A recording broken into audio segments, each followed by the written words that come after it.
When it comes to the best biosecurity and biosafety protocols to help your business thrive during these challenging times of face masks, viruses, and gloves, schools, businesses, sports arenas, hotels, and even churches are turning to America's top COVID-19 experts. Providing is a solution that has the ability to change the way we fight COVID-19. Hi, I'm Socrates Garrett, Chief Operating Officer for SRS Inc., the single source solution for biosecurity protocols. SRS will ensure that your business does not shut down. What separates SRS from other companies? We understand that if you control your environment, you control the spread of COVID-19. SRS, the one source solution.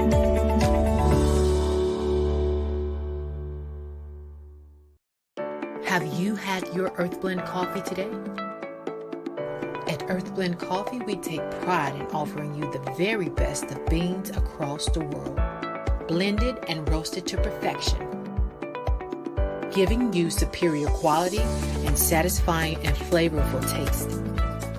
Experience the world in one cup with Earth Blend Coffee. To order, visit earthblendcoffee.co now. Welcome to We Believe TV. We are inspired by bold and spirited believers ready to adopt an innovative approach for speaking the word so that others' faith might grow from hearing the word, which gives rise to hope. Watch your church worship service live, our collection of faith-based programming, as well as original content, right here on We Believe TV. How and when you want, anytime and anywhere you want. Sign up now. WeBelieve.tv.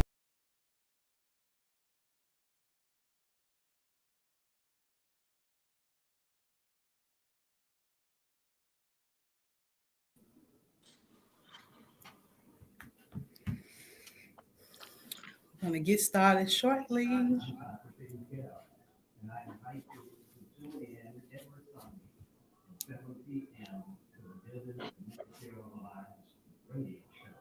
BMA is an organization comprised of business people and ministers. And when these two come together, the community hear it. So let's get ready to shift the paradigm. Let's tune in now to BMA Radio Show with your host, Socrates Garrett and Dr. J.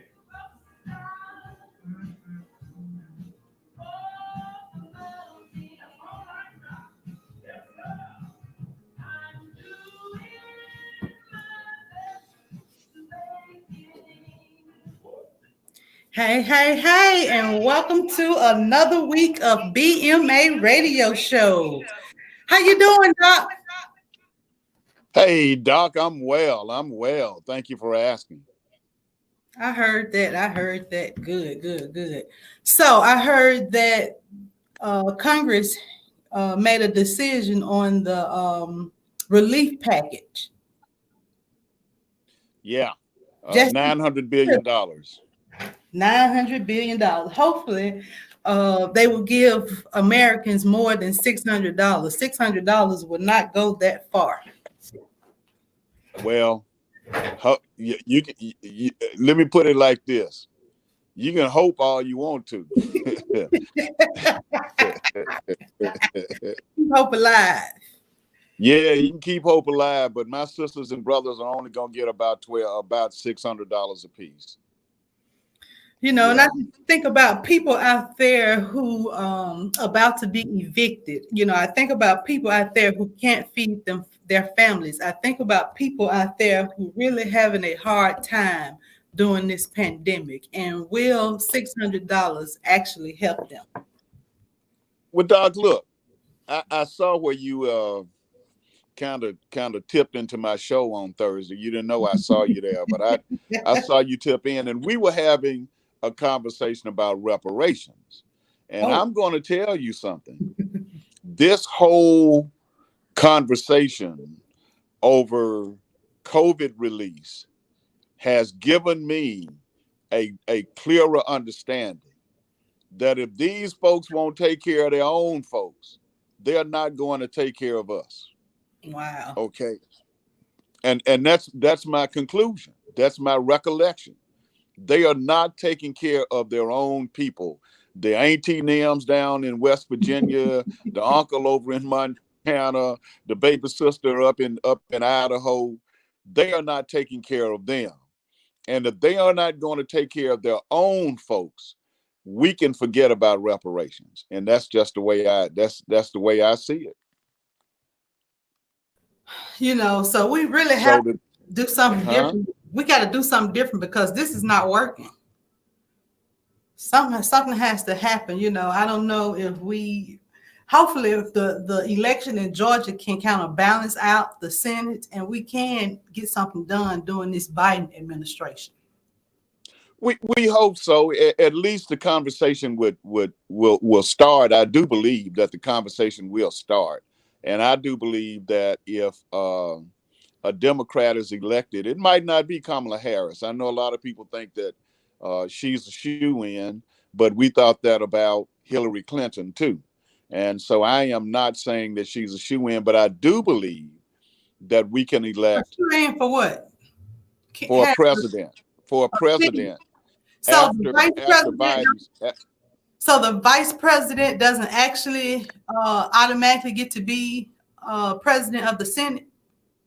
No, I'm saying after Biden's presidential administration, we may have a continuance of that conversation. Okay. I don't think that the whole conclusion is going to come in the Biden administration.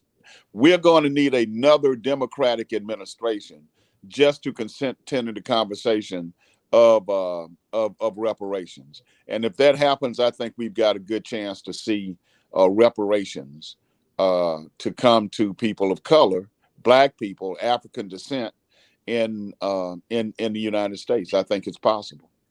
Miss Carol said $600 is almost an insult. It's insulting. I disagree with Miss Carol, and I disagree with the word almost. $600 is an absolute insult. $600 is not going to get some families through January. Right. Okay. $600 is not going to do it. And what these people are doing, and see, this is another element of the kind of repressiveness that we're seeing in these 70 million people who voted for Donald Trump. This $600 is a direct extension of that, because there is a huge conversation going on about, people of color, Black people, poor white people are receiving handouts. They look at this more as a handout than they do relief. And so we've got to understand that there are people, Sister Carol, don't stand corrected, Sister Carol. You actually had it right. I just wanted to make it righter. I wanted to make it more right. Hey, caller, you're on the air. What's your question or comment? Yes, how y'all doing? We're better than blessed. How are you? I'm doing fine. I'm just cut on the show and listening to you. And what people got to realize, Trump got in the administration from the skinheads, the Klan, and narrow-minded white people. So what people like Trump going to do, he don't really, most white people made a mistake on. Trump don't care about you if you poor. He'll treat a poor white person like he will a Black person. What we have to do, you have to get a lot of Black people that have money. Gotcha. Thank you so much.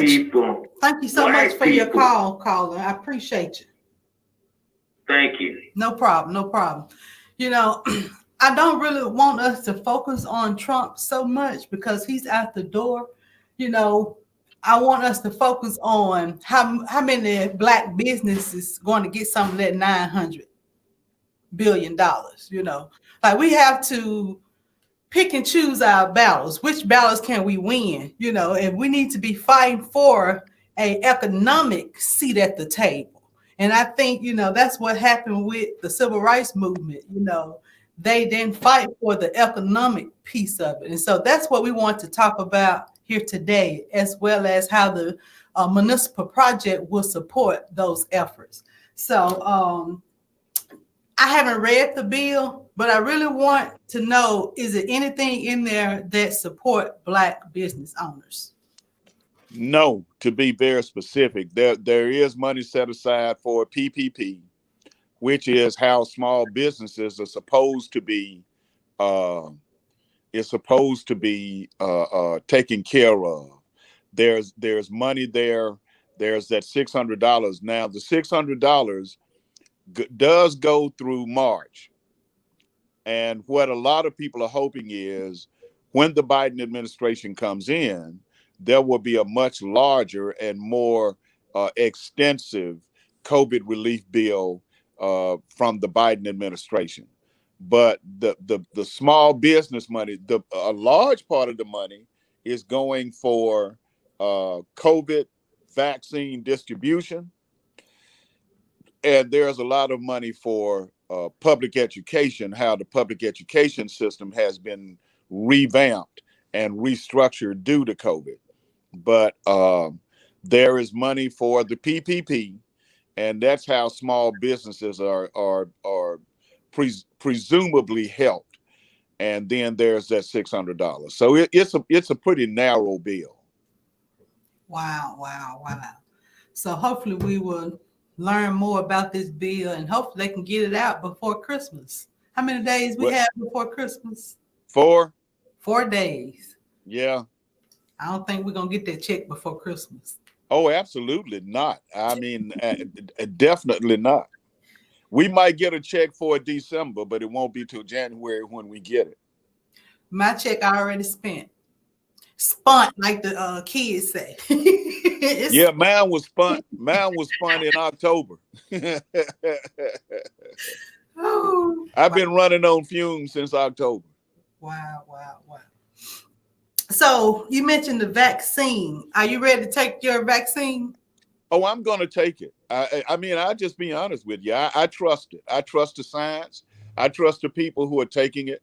And I've said, you know, on my show several times, I'm going to take it without hesitation.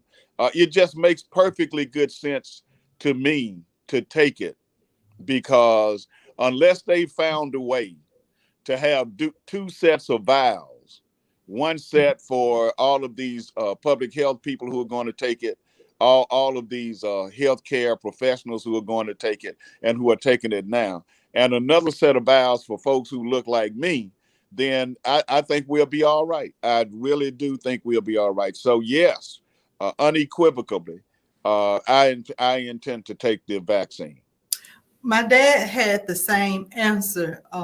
Like I said, I'm still going to wait and see, you know, how things turn out with you all. But Doc, let me interrupt that statement right there.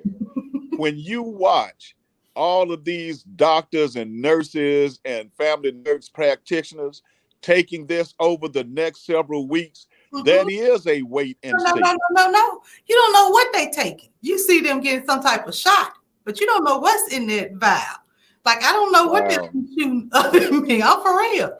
And then I've seen. I know you for real, and that's what scares me. I know you for real. And then some people I've seen, they had Bell palsy as a result of taking the vaccine. A lot of cases of Bell palsy. And Bell palsy, it disfigures your face. And it's temporary. But I don't want to go through that either. Like I said, I'm not against taking it. I'm just not going to take it at the moment. I'm not going to be the first in line. Yeah, people had Bell's palsy, got Bell's palsy taking the flu vaccine. There's something about what something in these vaccines that causes that particular malady. But as you say, it does go away. and it's not life-threatening. It just causes one side of your face to droop, which is really, really strange. I had a couple of friends with Bell palsy, and it looks weird, but it's not harmful. It's just debilitating. And I had Bell palsy. Oh boy. I went to the doctor. It was about 5 or 10 years ago. I woke up and my face was just twisted, and it was away. And I still to this day don't know what caused it. But hey, I sure don't want my face to be twisted. I got you. Garrett is calling in. Let's grab this call. Sure. Hey, caller, you're on the air. This is Mr. Garrett. Well, good evening, Dr. J. I miss you, Mr. Garrett. Hello, Brother Garrett. How you doing? Well. Well, good. Let me just inject a few thoughts here if you got a second. Always for you. It's interesting in the bill, and when we look for relief for economics in the African American community, we don't seem to understand how that relief has to come.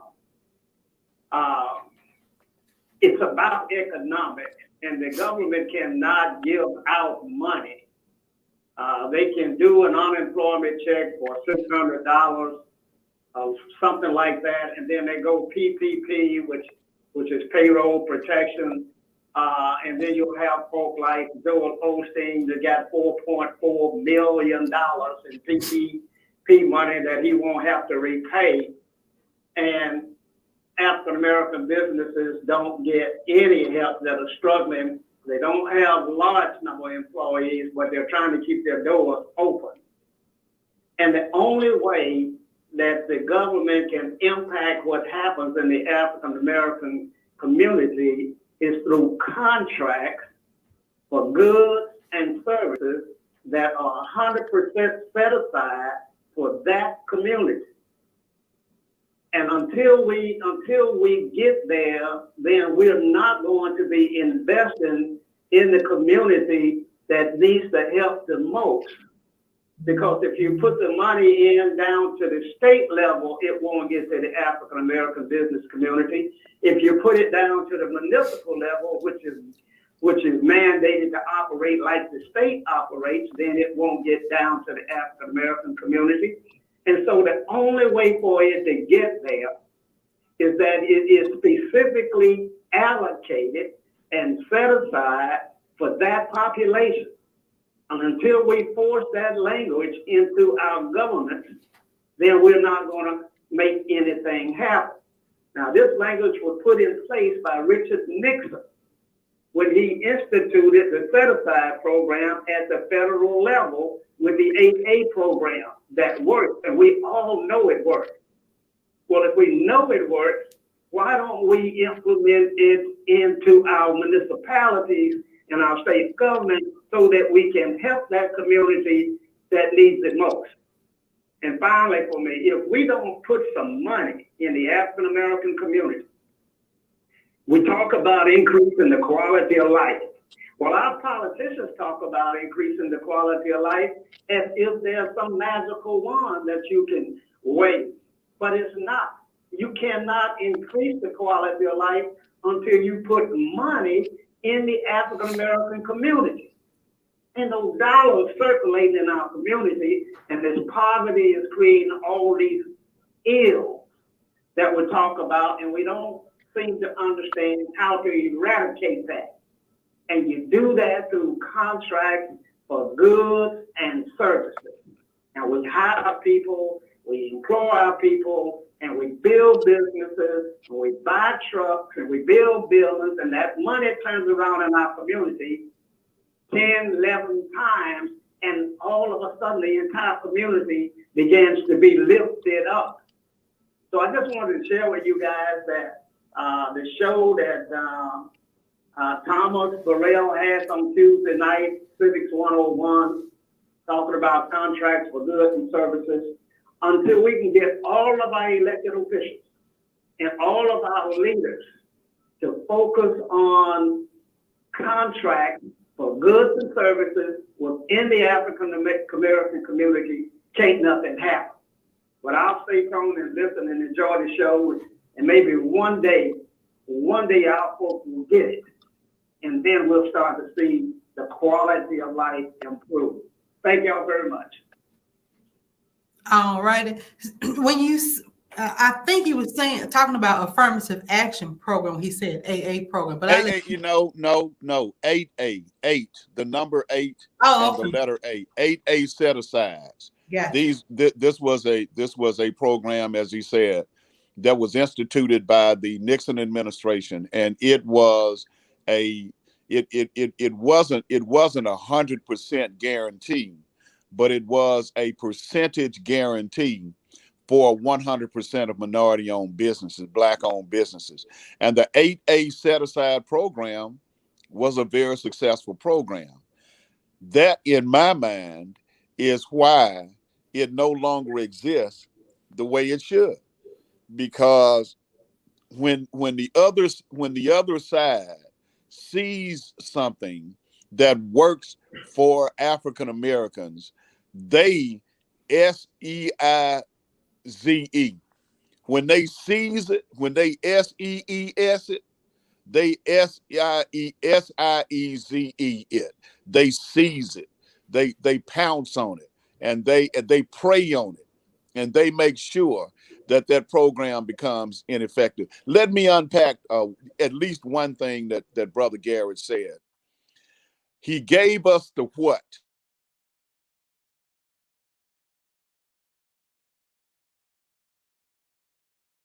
Contracts for vendors, contractors, suppliers. The problem is the what, is the how. And that's why he said, hopefully one day. The problem is, number one, we don't have African American office holders who have the backbone to stand up for that principle. The problem is, number two, we're not going to get a lot of people on the other side of the aisle who will join even those African American politicians and office holders to make that happen. We've got to join forces.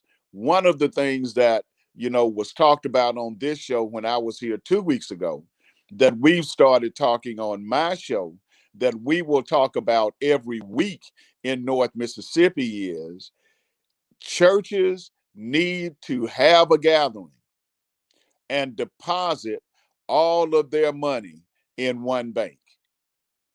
Okay? Deposit all of their money in the one bank. And that will be the first step toward letting politicians know that there is monetary power in the Black community. I truly believe that. And I heard Brother Garrett talk about it. Bishop Ronnie Crudup has talked about it too. It makes perfectly good sense. And people who hear me need to understand that that is a good first step. It's a strong first step. And you've got all of these little churches that don't have any more than $100,000 going in and out of their accounts over the course of a year. But if you've got 50 or 60 or 75 or 100 or 200 churches like you have in the Jackson and Greater Hinds County community, you're talking about $1 billion almost. You're talking about several $100 million, maybe $500 million, $700 million. So the first step is going to be exactly what Brother Garrett says, and that is to get public officials' attention. We've got to get there. We know the what, the problem or the conundrum or the issue is the how. How do we get their attention? How do we let them know that we're serious about being a unified Black community in monetary terms? And I think that's where BMA as well as the Municipal Project comes in. But we definitely have to teach people. Most people don't know about the contracts, don't know how to get the contracts. They don't know that's the issue. And like Mr. Garrett said, until you put the contracts in the Black community, and I think it was Councilman Stamps that said a couple of weeks ago, we're going to be back in slavery if we don't have finances coming through our community. I agree. I mean, the contracts is definitely the key, and these people are holding a lot of money in their hands, Dr. Carthan. I mean, a lot of money. They have no idea what to do with it or the power that they actually have. Yes, absolutely agree. So we've got to start. We've got to start somewhere. We've got to do something. So how do we get these elected officials to know the power that they have and how to direct those finances, those monies in the right direction? Well, one of the things that we can do is what we're talking about now, and I hope and pray to God that it will come to fruition, is the Economic Development Summit or the Financial Empowerment Summit. However is designated and named, I think that the Economic Development Summit can be the way, the springboard to get elected officials to know through the voice of their past. Look, let me tell you something. This is something I know about the Black community. Not a whole lot of elected officials do not go to church, because that's one of the things they have to tout. That's one of the things that they have to do. They have to declare for God that they are God-fearing child of God. And so if we can get their attention through the voices of their pastors, then I think we're able to start moving in the direction of letting these public officials know we want contracts. It doesn't matter. And see, Doc, this is the deal.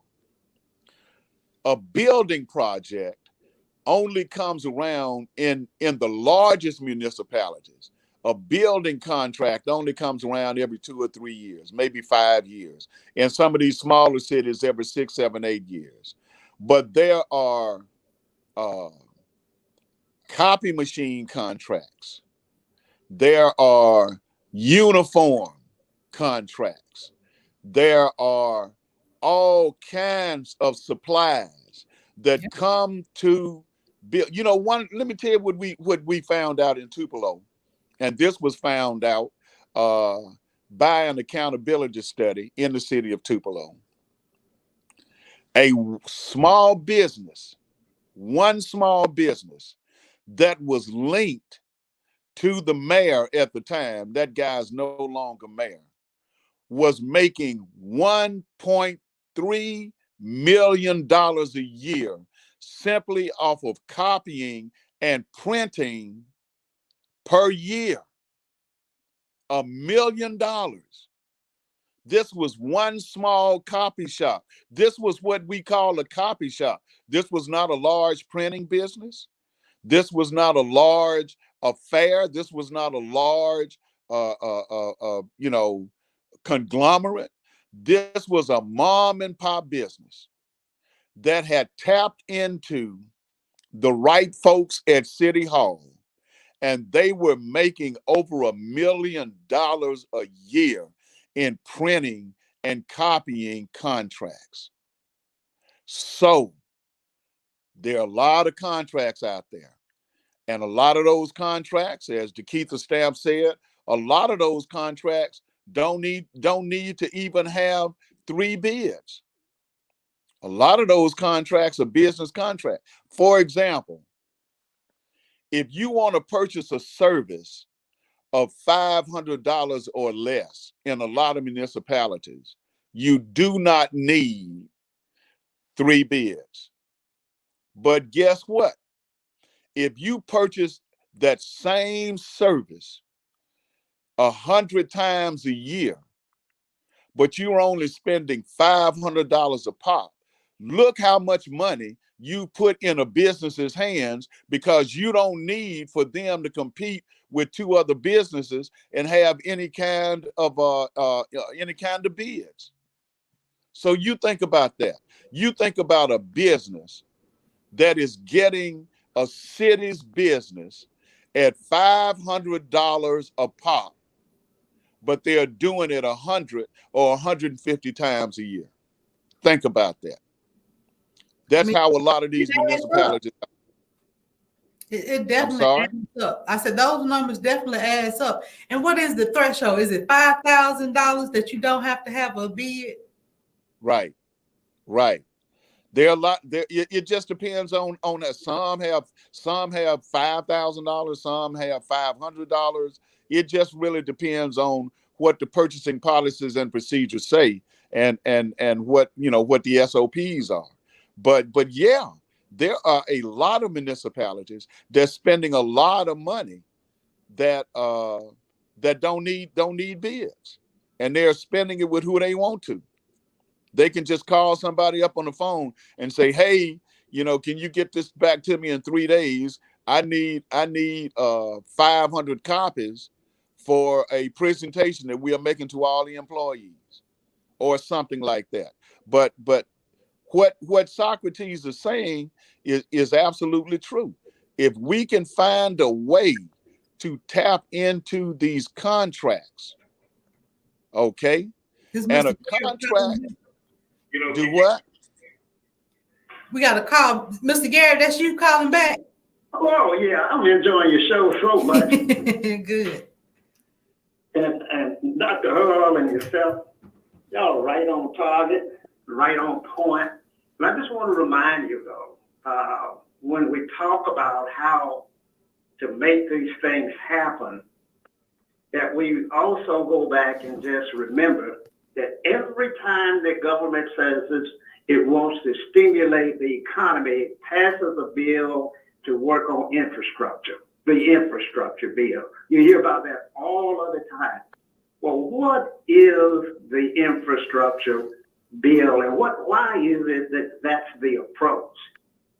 That is the approach because in the white community, all of the contracts to do bridges and grass cutting and streets repair and water lines and sewer lines to rebuild this whole infrastructure in America is where the greatest opportunity is to grow a business class, and it grows it in the white community. But it does not get, the infrastructure bill does not get to our people. And so we never benefit from it.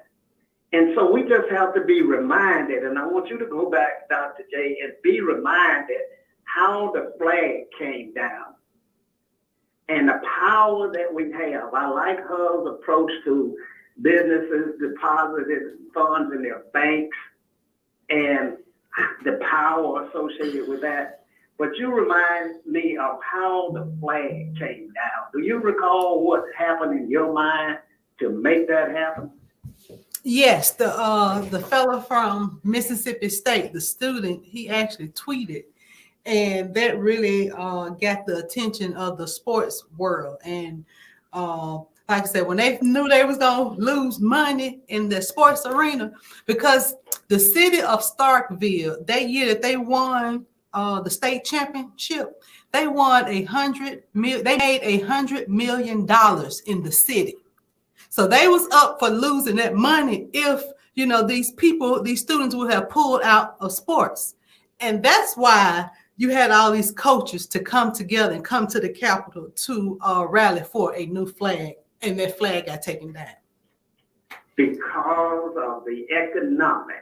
Yeah. When the young man at Mississippi State said, I'm not running another down, the flag came down. Because of the economics. When we wanted change in the civil rights era, the only power we had was the boycotting of stores.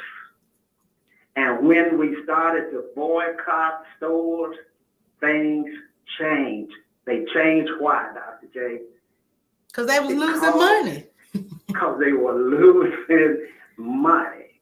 Dr. J, nothing has ever changed or ever will change that doesn't have an economic demand to it. Because there is no reason to change. There is no pain. There is no pain in the fact that you can't go to school here or there when there's a good school for you to go to somewhere else. You can just say, okay, I can go to UCLA if I can't go to USC. There's no pain in that. But when you impact pain and the removal of dollars out of a community, you're going to get mass change in a hurry. We're not going to stand for that. We're going to do whatever is necessary to correct that. We have been wrong so long. So now we need to do what we've always known we needed to do. Put some dollars in the minority community.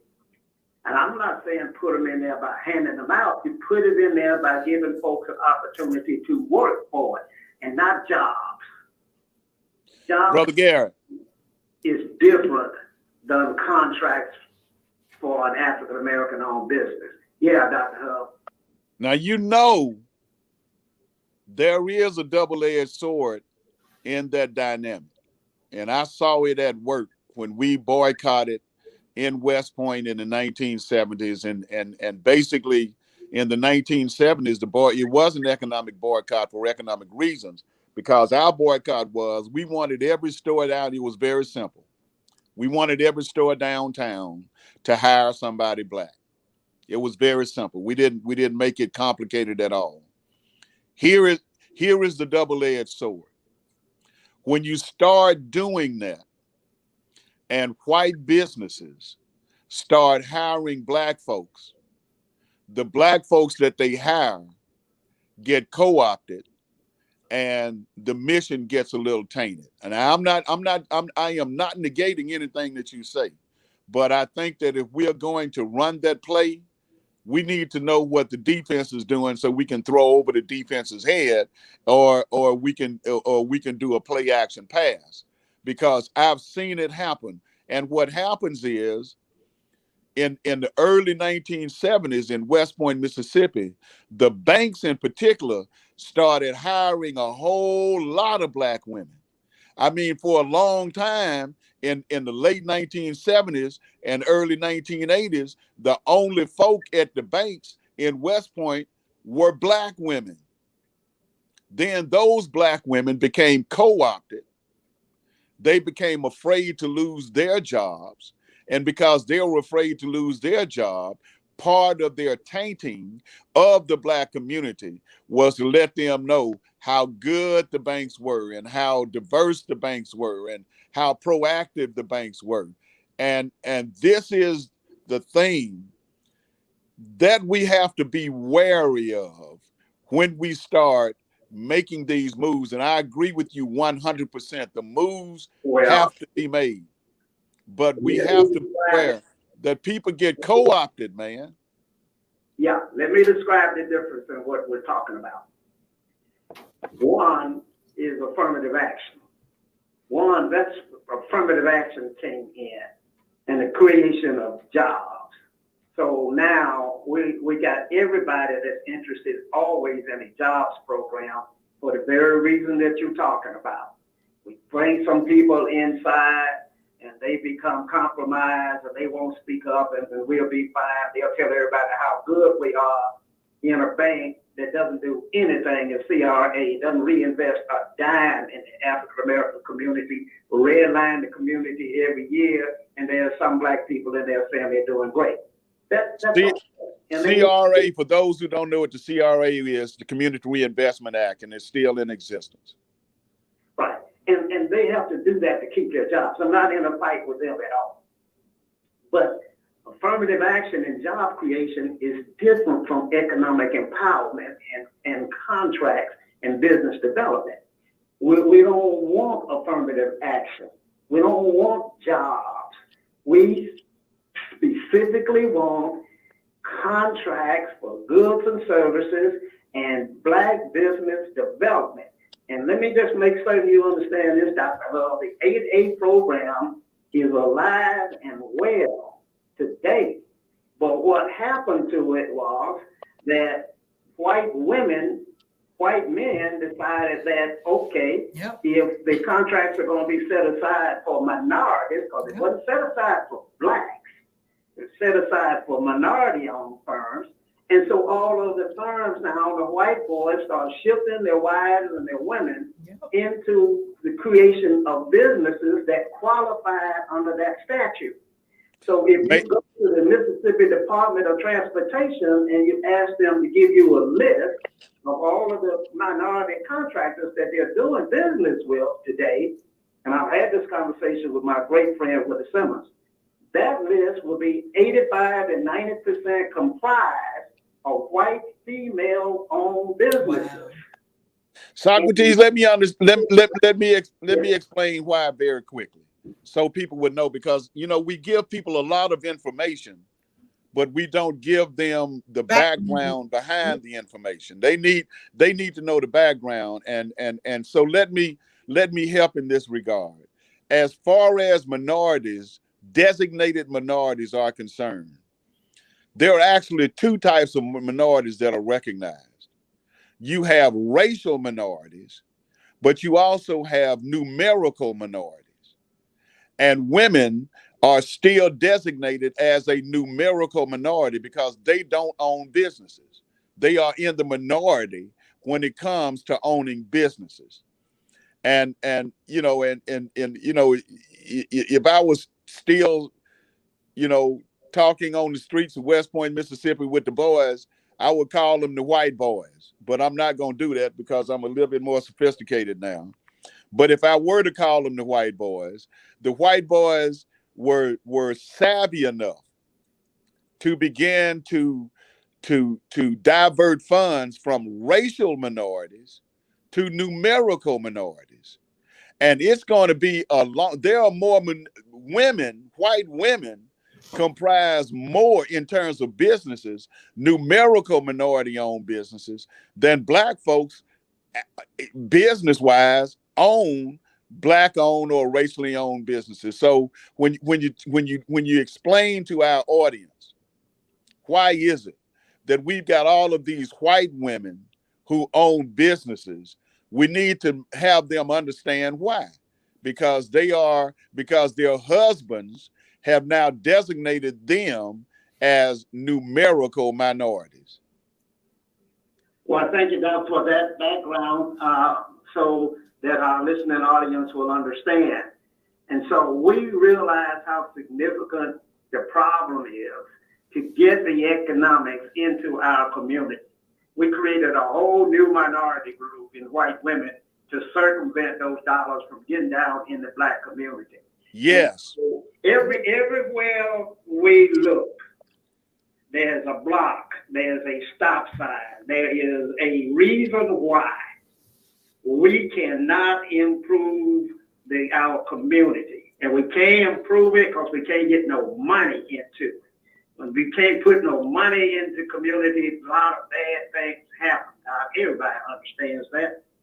And so we gotta keep fighting to push contracts for goods and services and business development within the black community. And we gotta explain to our leaders in our community, which includes everybody that's elected, and all clergy people and all business leaders, are all leaders in our community. We got to explain to them what it is they have to do. We cannot spend all of our time on the radio show talking about the things that didn't happen this session or that session or this election or this administration. We got to start talking about on the front end what it is this community requires of our leaders to put those economies back in our communities. All preachers are economic engines. Everybody that's on the school board is an economic engine. Everybody at the airport authority needs to be understand that they're economic engines. All of the city, all of the county, everywhere you go in there, and if those folk understood, if they would just have a meeting amongst themselves without you calling for an economic summit, but if they understood the magnitude of the problem and the relative solution that they hold in their hand, they would call their own meeting and everybody would come together. When you look at Jackson Public Schools budget is $360 million a year. It's larger than the city of Jackson's budget, Dr. J. It's larger than the city of Jackson. Wow. JPS is. When you look at the airport authority and when you look at Hines County, we ought to have a Black Wall Street here in the metropolitan Jackson area. That's what we ought to have. Instead, because our leaders don't understand that is the sole reason that they are leaders is to push economics in our community, not salvation and not jobs. Watch out, sir. He preaching now. Economics in our community. Put dollars in our community so Black boys will stop killing each other over $3. Put some economics in our community so we can have something to leave from one generation to the next generation. A business that survives and strives, that goes on. A job ends when you get your watch and you retire and you get your gold watch and you go on to the house. But a business like People's Film Home, for example, that's what been here since 1900. Generation after generation after generation of those individuals get head starts. And all of the people that they hire get head starts. And so we gotta lift ourselves up in even one way to do it, through contracts for goods and services. I'll quit preaching, Dr. J. Socrates, before you go, would you explain the concept of this idea that we've been kicking around and hopefully will likely do of this economic summit that we're talking about? Would you give a little bit more depth and insight to why that, first of all, is possible, and secondly, why it's needed? Well, the economic is needed to educate our people. The economic summit is needed to educate our leaders. You see, our leaders are not bad. Our leaders come from the African American community. It's not that they don't like the African American community. It's not that they don't want to help. Quite frankly, they don't know how. Because our leaders, most of the times, have never made a payroll, have never employed people, have never empowered families and created businesses. Our leaders are selected based upon popularity, based upon popularity, but not based upon the skill set of creating wealth in our community that's going to impact everything in the community, which means we're going to fix our streets, we're going to fix our water lines, we're going to fix our roads. All that is economics, how you do that from an economic standpoint.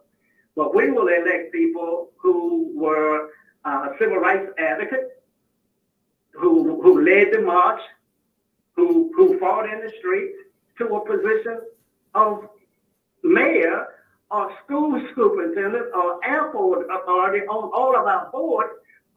There are no business people on our boards. And that's because the leaders that appoint them don't understand that they have to put people in there that knows how to make a change in the community and push those dollars through contracts back to our community. So the Economic Summit is designed to educate our leaders about the opportunity and the power that they have. And we do that by bringing in African Americans from other cities and other states that have successfully implemented programs like Maynard Jackson did in Atlanta that we all talk about, which was 30 years ago now, but the concept still works. And where we have Black folk that are becoming empowered, I give Atlanta credit. They were creating more African-American millionaires and business people than any other city. Blacks do extremely well in Atlanta. They do extremely well in Seattle. Actually, Black folks do extremely well in Idaho. But the problem becomes where we have large populations of Black folk where we can control a lot of things. White folks don't want to see us rise. They don't mind one or two of us rising to an economic status in Idaho, because that's not going to hurt them. But in Jackson, Mississippi, if we were empowered, that changes everything.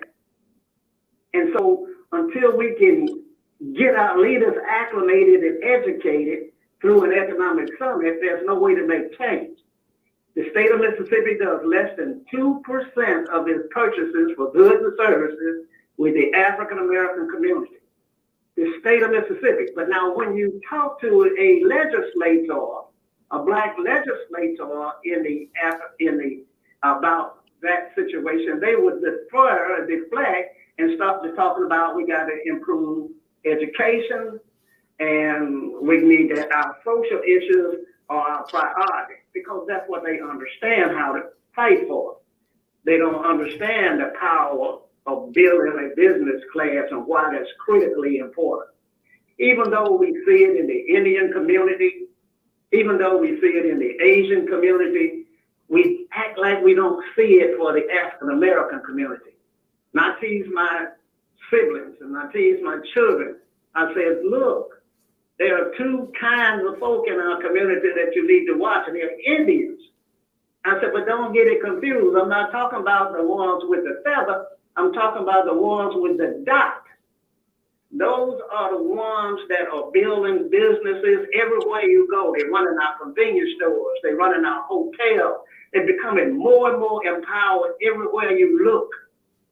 And so they're doing that because they start out by building businesses and supporting one another. So the Economic Summit is about education, acclimation, and empowerment, Dr. Hub. Thank you. All right. Y'all have a great evening. Thank you, you too. Wonderful talk. Great sermon. What you got to say, Doc? I'm gonna let you go first. Well, you know, and I say this as a compliment, and I mean it, and the facts bear me out. Socrates Garrett is single-minded. You know, he's a single-minded man whose single-minded purpose is to help and assist and raise up business development and economic development in the Black community. That's the compliment. The fact that bears it out is that Socrates himself has enabled himself to try to do that to a large degree. Now, I got to tell you, I have no idea what's in Socrates' pocket right now, but I can tell you that I know that he's an entrepreneur, he's a business owner, and he is a practitioner of Black-owned business. And basically what he's trying to do is he is trying to spread that gospel. As you say, preach, he's preaching. And he's trying to spread that gospel out to other folks so, you know, they will hear it. One of the things that he's absolutely correct about, when I was at my orientation, everything in my orientation for years was about voter registration, civil rights, and human rights. Every single thing. Economic development was not even on my agenda until I met a lady when I was an adult or a younger adult, until I met a lady by the name of B. Branch. Yeah, I don't know how many people under the sound of my voice know B, but B was an African American woman, is still alive, but she was an African American woman who was executive director of the Mississippi Department of Economic and Community Development. And it was B. Branch that I listened to, that I learned from, that helped me understand how important economic development, business development was to the African American community. And so, you know, I'm all in. I'm bought in. Since I met B, I started helping Black-owned businesses become certified. Mississippi does have a certification process for Black-owned businesses. I was doing a thing called Black Expos at the time. And on Saturdays, that whole Saturday morning and part of the afternoon was always dedicated to Black business development. And it's important that we have Black-owned businesses. It's important that we teach our leaders, as Socrates said, to orient themselves toward Black-owned businesses, minority economic development. And that's how, as he said, we stop young Black men from killing each other over $3. That's how we stop young Black men from putting drugs in their veins. That's how we stop young Black men from living outside of the home from their children, because that is an economic decision.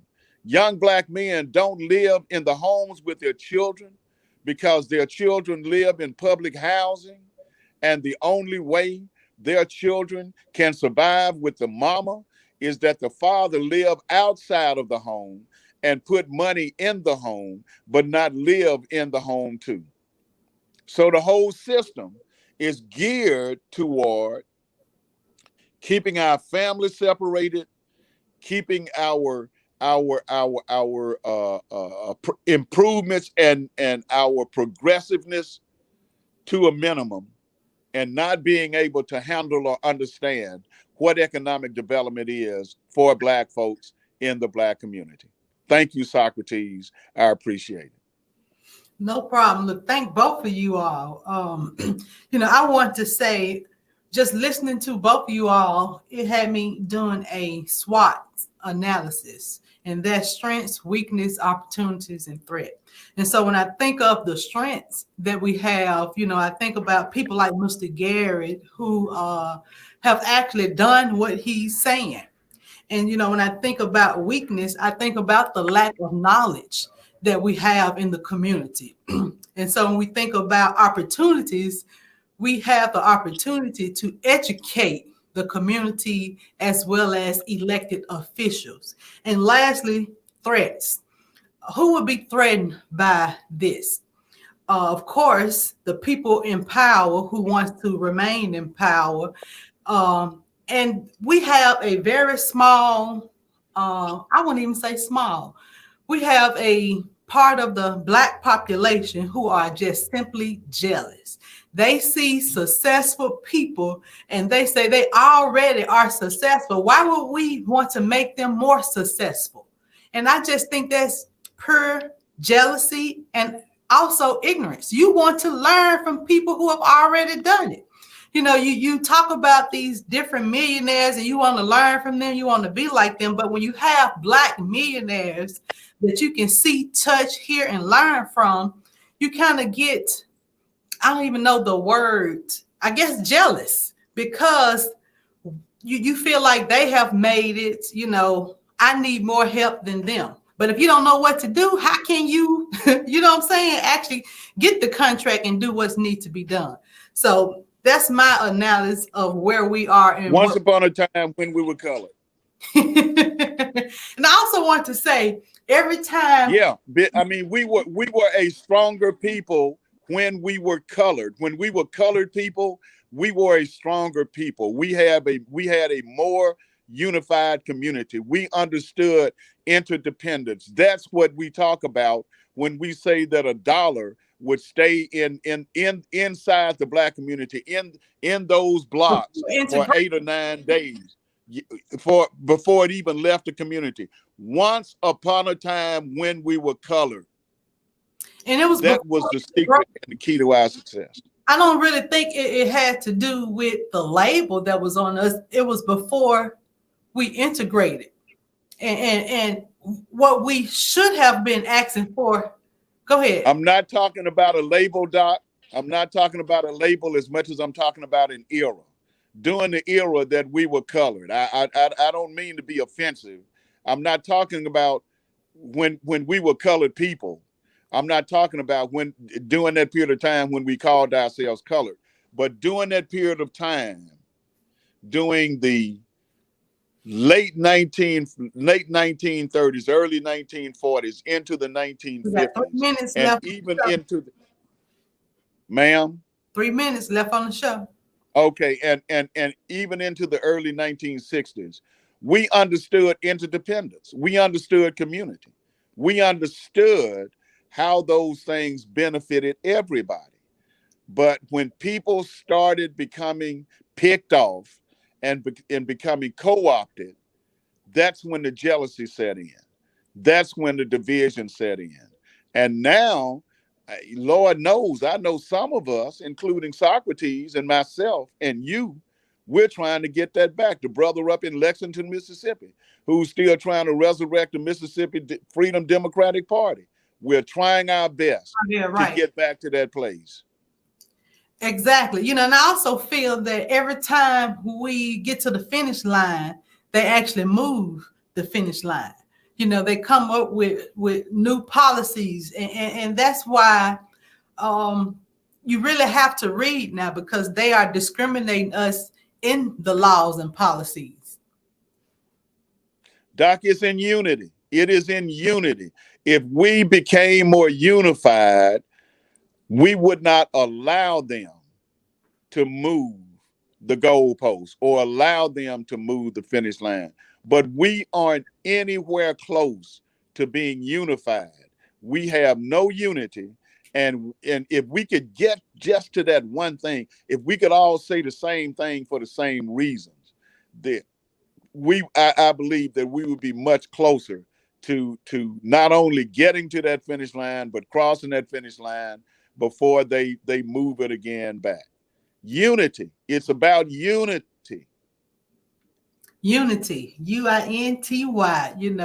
I would love for us to put aside our differences and focus on the needs of our community. Right. Like, now is the time. If we have never worked together or agreed on anything, like, now is the time for us to come together and work together. After witnessing what has gone on the last 4 years, like, what has to happen for us to come together and work together? Well, George Floyd brought us together, but then we dissipated again. And we are a crisis-oriented people. That's really what the problem is. That's not what the solution is, but the problem is we are a crisis-oriented people. We are a reactionary people. And people like Socrates is trying to help us reorient ourselves to being proactive. Exactly. And so we have had a great show this week. We will definitely continue this conversation on next week. And so we invite you all to join us for BMA Radio Show on next week. We will talk about, how can we actually bring more contracts and job and services to the Black community, as well as educate the Black community. So we thank you all so much for tuning in to BMA Radio Show, and we will see you all next week. Peace. When it comes to the best biosecurity and biosafety protocols to help your business thrive during these challenging times of face masks, viruses, and When it comes to the best biosecurity and biosafety protocols to help your business thrive during these challenging times of face masks, viruses, and gloves, schools, businesses, sports arenas, hotels, and even churches are turning to America's top COVID-19 experts. Providing is a solution that has the ability to change the way we fight COVID-19. Hi, I'm Socrates Garrett, Chief Operating Officer for SRS Inc., the single source solution for biosecurity protocols. SRS will ensure that your business does not shut down. What separates SRS from other companies? We understand that if you control your environment, you control the spread of COVID-19. SRS, the one source solution.